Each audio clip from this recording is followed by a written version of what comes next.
What's up, guys? The draft is about a week away, so I just wanted to go over one particular draft scenario in 3 different formats, and that's the TDN, PFF, and PFN simulations. And I want to go over best player available. I'm going to let them do all the work for me here. Don't blame me if you don't like these picks. Blame them. I want to see what it looks like if we just take best player available the entire way. That is a bit of a debate right now. Do we take BPA? Do we go for need? Is it a combination of both? I think it's a combination of both. Like, I think the best tackle available for the need that the Chargers had should be their pick at 13, barring something crazy like 4 tackles go in the first 12 picks. So I want to look at how this affects the Chargers, if at all. Is it a good draft? Is it a bad strategy? Who knows? I've never tried this before because, again, I don't do this like this. I always kind of take into consideration what they need and the best player available to fit that need or needs that they have. So we'll start with TDN. We'll compare all 3, and I want you to tell me in the comments which one you think is actually better. So I'm just taking the best player available on the board. The only thing I will not do is take a quarterback like Mac Jones. Here we go. So I will not take a quarterback because that is clearly obvious. I will not take a quarterback until day 3. If day 3 hits and there is a quarterback at the top of the board, I will take them because the Chargers could need a backup quarterback in a year. Chase Daniel's only hanging around for 1 year right now. Easton Stick, we don't know. But again, this is about best player available. Does it make sense every time? No. Like, does Waddle technically make sense with 2 of the highest paid receivers in the league already on the team? Not necessarily. Maybe next year. But for this year, maybe it doesn't make sense. So I'll do the same thing with quarterbacks, but only on day 3. So right now, I will take Micah Parsons. And let's see what kind of team we can build here with the best player available. Parsons might be there, especially considering the allegations, which they haven't quite been sorted out yet, right? But he might be there, and he was probably the best player available.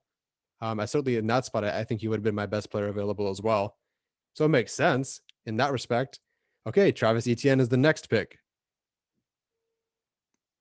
Haven't solved left tackle yet, right? If you're continuing to go best player available, who's blocking for Herbert here?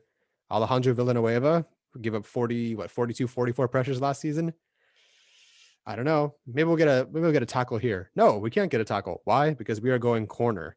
Elijah Molden, the slot corner here, which not a bad pick, not a bad player. Elijah Molden with your first 3rd round pick, good selection. Every player the Chargers have picked so far, it's a good pick. Oh, is it going to be a running back? It's a running back. You thought you were getting a Debo. We are getting a running back. Michael Carter here. So what do you guys think of best player available versus need? Is it something that do you only consider best player available in the first round, and then from there you kind of go for need? Do you just say, screw it, like, I don't want best player available? Is that the only thing you do, like what I'm doing? Oh, okay. This is where best player available is a horrible decision because Deontay Brown does not fit what the Chargers want to do at all. They want to be athletic along their offensive line, probably run a zone scheme if they're doing some sort of Shanahan, whatever. Not quite sure what they're doing, but I'm pretty sure they want someone who is athletic. Deontay Brown is the opposite of that. Someone like Ali McNeil would be more fun here, right, for Brandon Staley. But again, we're going best player available on their board. Don't blame me. So Deontay Brown is here. Doesn't make any sense for the Chargers, but he's the best player available. So we got to take him. This isn't actually a bad draft so far. You just have the very obvious and glaring issue that your franchise quarterback is going to be screwed because Trey Pipkins is blocking for him on the left side. I personally think Pipkins will improve. I think he can improve. I think some of the situations he was in last year were unfair. You know, you're in, you're out, you're in, you're out, you're in, you're out, mid-game, before the game, after, like, who knows? You know, and I think with the full offseason this year, maybe things will get better. Okay, I have no idea who Ambry Thomas is, but we are taking another corner here. Don't know if he plays outside, inside, only special teams or whatnot. He's the guy we're taking. So what do we have so far? We have a linebacker, a running back, which is dreadful, right? The idea of taking another linebacker after getting Murray and then taking a running back while having Eckler, don't like it. The rest of the draft, I don't mind so much. Molden, Carter, Brown, Thomas. And this is where you can kind of make best player available work, right? If Molden was the best player available, hey, not bad. Harris leaves the following year, plug in Molden, not bad. Carter with the 4th pick, 97th pick, you know, not bad. Deontay Brown doesn't make sense. Thomas, no idea who he is. Okay, here's the other issue about doing best player available. I don't know who all these guys are. So Rashad Weaver, couldn't tell you. I could tell you who Cooper is. I could tell you who Smith is. I don't know how to say his name, but I believe it's Immature Bebe. I can tell you who those guys are, except I can't pronounce their names. I don't know. So we're taking an edge player. So the good news is the Chargers are knocking down some of their needs: corner, edge, interior offensive line. I guess I wouldn't call linebacker a need, but they do need someone, behind these linebackers that are frankly really hurt all the time. Chauncey Goldson here. So we just went edge back to back, which at this, like at round 6, round 7, if you're going best player available, I get it. Like, even if it's kind of redundant, you take 2 edge guys, so be it. The Chargers did take 2 wide receivers, if you consider Joe Reed a wide receiver. If the 5th pick and the 7th pick, or excuse me, 5th round pick and their 7th round pick. Oh, Immature Bebe, we're getting a receiver. This guy hanging around for a long time. Okay, so that is our draft class right now with TDN's simulation. How did best player available work for us right now? Well, by going best player available, I will say that we got good picks, good players, good players. Micah Parsons, maybe the best defensive player in the draft.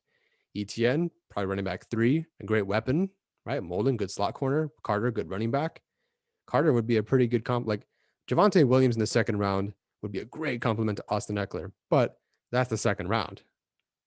Carter, with the 97th pick, which is your 4th pick, basically your comp 3rd is basically like a 3.5 round pick. That's not bad. That's a little bit better value for sure with a player that's maybe not comparable to Javonte Williams, but like is a tier below. So getting him a round, technically 2 picks later, is pretty good. But the glaring issue, obviously, like while they did get their wide receiver and some edge and some corner help, which is good, they clearly don't have the offensive tackle figured out, nor do they have any tackle depth. This means that the Chargers are going to have no tackle depth. It's going to be Trey Pipkins, Brian Bulaga, emergency filer, but then they have no left guard unless you're calling Deontay Brown as your backup left guard, I guess, or Bougie as your backup left guard. But I clearly don't feel comfortable with this. You're punting outside corner to the future now because you have Molden, who could play outside, but he's probably going to be playing in the slot. Can't say who Ambry Thomas is, but I can't imagine you're getting a guy in the 1, 2, 3, or 5th round and like expecting him to start. Like I can't imagine he's that kind of starting outside guy yet. Again, I haven't watched him. Maybe I don't know. Let me know in the comments.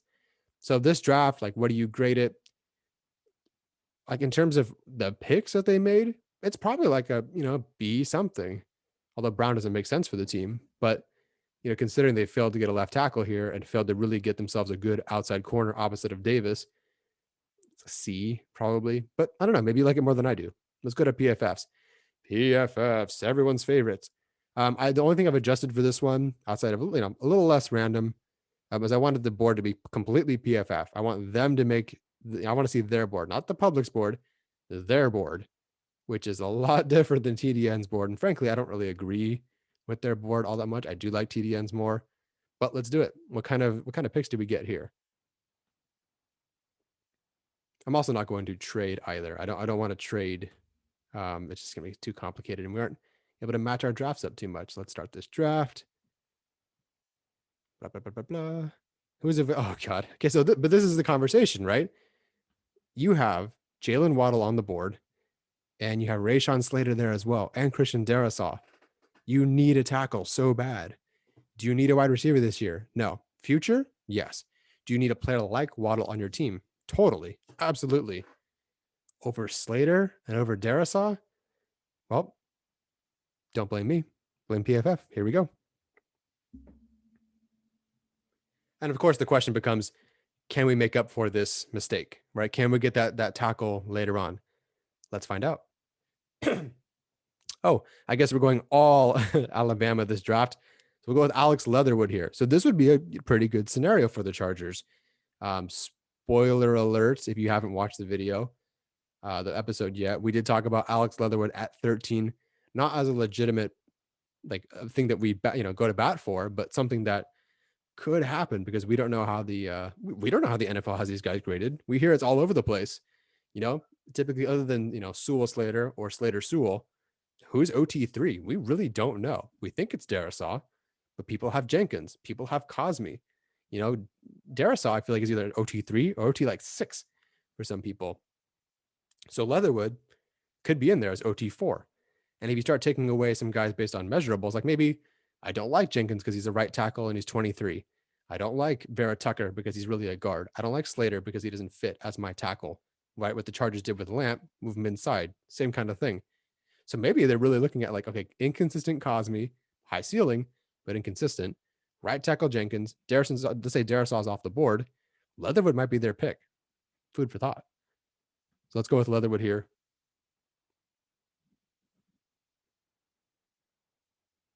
Blah, blah, blah, blah, blah, blah. I'll be completely honest. Not a bad draft so far. If you're going to wait for a tackle in the second round, if you can get one of Radunes, even Leatherwood, or maybe Eichenberg, like I'm pretty happy with that. I know it's not like top end talent. Like not we all, but many of us don't have Leatherwood, Eichenberg, or Radunes above Darisaw, Jenkins, and Cosme. Maybe you do. Let me know. So getting a guy like Leatherwood would be pretty good. Now Milton Williams is an interesting one.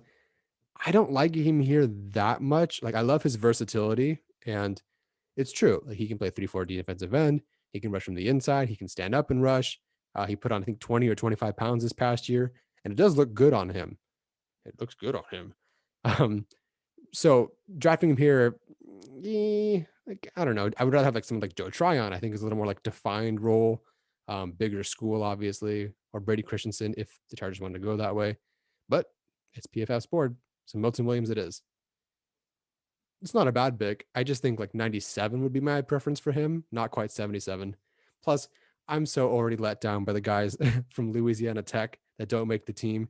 If you don't know, I was a big Bobby Holly fan from Louisiana Tech, and he did not make the team, sadly. So I guess I'm a little bitter, and I don't want to talk about Louisiana Tech ever again. Okay, let's take a corner here. I have not watched him personally, so I couldn't tell you if this is a good pick or not, but I'm glad they're addressing the need. And so far, the Chargers actually kind of have addressed all their needs. See, Aaron Banks here would be better, I think. Marlon Tuipulotu too. Deontay Brown again. Wow, Debo's really far for them. I don't like Hamlin. Terrible missed tackle rate. Amari Rogers is like, oh, it's funny. Amari Rogers is like part of the reason that DeMar Hamlin has a terrible missed tackle rate. Rogers ran all over Hamlin in that game. Monty Rice. Guys, I don't know who this is, but he's from Georgia. So we got a Georgia linebacker. I wanted one of the corners, but oh well.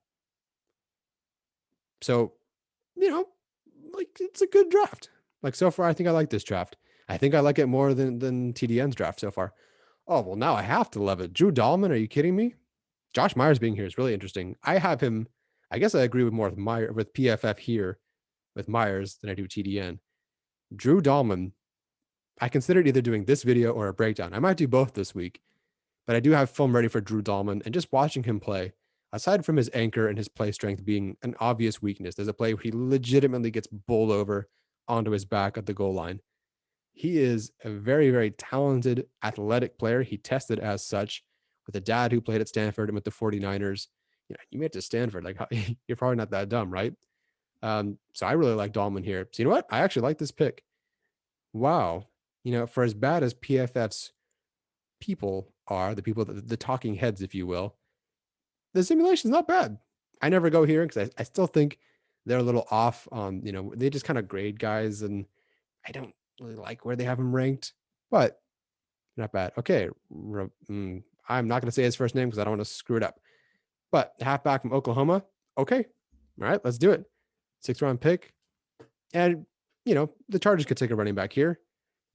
6th round pick. Go for it. A guard. Okay. Some interior offensive line. I hear nothing but good things about the BYU offensive line. I just have only watched Christensen, so I couldn't tell you specifically about the other guys. Oh, I just saw Kylan Hilga. I would have rather had him over the other running back. Whatever. Not my board. Don't blame me. Oh, another running back. Well, not my board. Here we go. Yeah, so not my favorite idea of going with a couple of running backs to end the draft, but Waddle. I mean, look at that. They love me. Leatherwood, Williams, it's not Saint Just. Sorry if I messed your name up. Dahlman. Like, I really like this draft. They gave me a B. I'm willing to give myself like a mid B for sure for this one. While they did pass on their left tackle, I think if you're going to get a guy, arguably, like me personally, I think after Darisaw, so Sewell, Slater, Darisaw, that rest of that tier, the 4 through like 9 or so guys, they all kind of have the same, not the same issues, but they all have like, you can say that they have the same problem, which is that they're good. There's some athletic traits for sure, but they need work. And so getting a guy like Leatherwood in the second round versus like trading up for Eichenberg or Raduns, I like it. Milton Williams, not a fan of him at 77. But overall, I like the draft. I give myself like a B. What do you give my draft that I didn't do? I just clicked buttons. Okay, last one. Stop sending me these mock drafts. Steven and I and Alex, please stop sending us PFN's mock drafts, okay? I mean, the draft itself is okay, but you guys send us ones where you trade back 3 times, you traded up 6 times, you acquire 32 picks, and by the time we're done, we have a 53-man roster of PFN's, draft picks alone. Please stop sending us those. Here we go. If it'll let me. There we go.